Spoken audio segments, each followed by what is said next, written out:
So what made me want to study osteopathy is actually at first I didn't really know what I wanted to do, and after I sort of started looking into what osteopathy was, I just realized that osteopathy was just the psychology of the human body, and often you have the psychology of the human mind that mixed with it as well, because you can't possibly separate the two. And I just like this, it was like I sort of fell in love, and it's how it all started. I come from the south of France, and the reason why I wanted to come in the UK is because it's such a vast program that you have, and that gives you access to an international platform. You meet so many people at ESO. When you come in, there is people from all over the world, and the degree that you get pretty much enables you to practice everywhere else in the world. I think there is 3 countries that don't apply. Germany is one of them. I think you need to have some sort of equivalence. And obviously in America you need to be a general practitioner or a doctor to be an osteopath, but pretty much the rest of the country are quite welcoming of the degree that you get. I choose the ESO in particular because, first of all, I fell in love with the ground.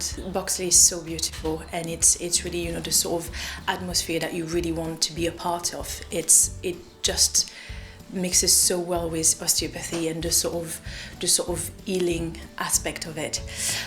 Also because the degree and the sort of techniques and the way they look at it is so much broader than a lot of other schools in the UK.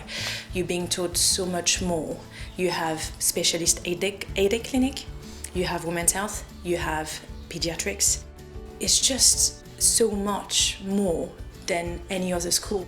My experience at ESO was absolutely positive. It's such a great school with such great tutors, really inspiring sort of environment, and you grow so much. Now that we've been practicing for 7 months in this whole pandemic, it's all been worth it. It's not easy in any way, shape or form, but it's so worth it that when you turn around you say, okay, would I do it again? I don't know. I'm glad I did. The course really allowed me to be well-rounded because it gave me a lot, and then you pick and choose who you want to be.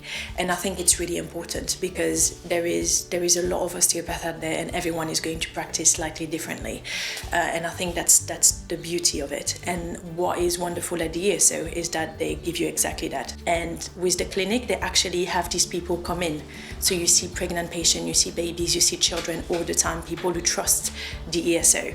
And you have this fantastic team of tutors, really experienced tutors that all have a really different point of view. So it's all about they give you the tool to be safe and then to actually realize who you are as a practitioner. And that's what the ESO did for me.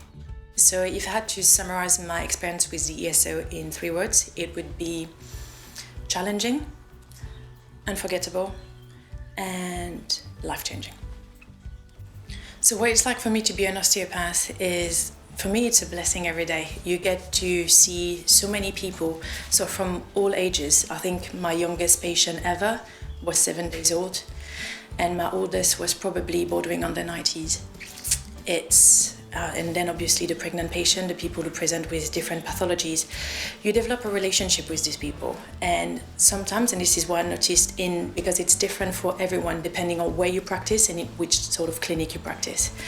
But the people that I tend to see as well often, not all of them, but often, is the people that are actually tried a lot of things before. So they've seen, specialists, they've seen the GP, and they come into your room and it's the end of the road for them, and they're like, I don't know what to do anymore. Can you please do something for me? And then that's where the osteopathy kicks in. This is where you're going to look at the body in a different way. The things that only an osteopath would care about, but will validate your patient's symptoms and their pain. No, it's not in your head, and we can do something about that. And you're going to try and maybe give them the support that they need. Sometimes you can't, and you sort of orientate them towards other professional, which is where it's really important to communicate properly with other healthcare professional to give to your patient the best care that they need. But on a daily basis, you witness little miracles, and I think this is what it is for me to be an osteopath, is trying to help where you can.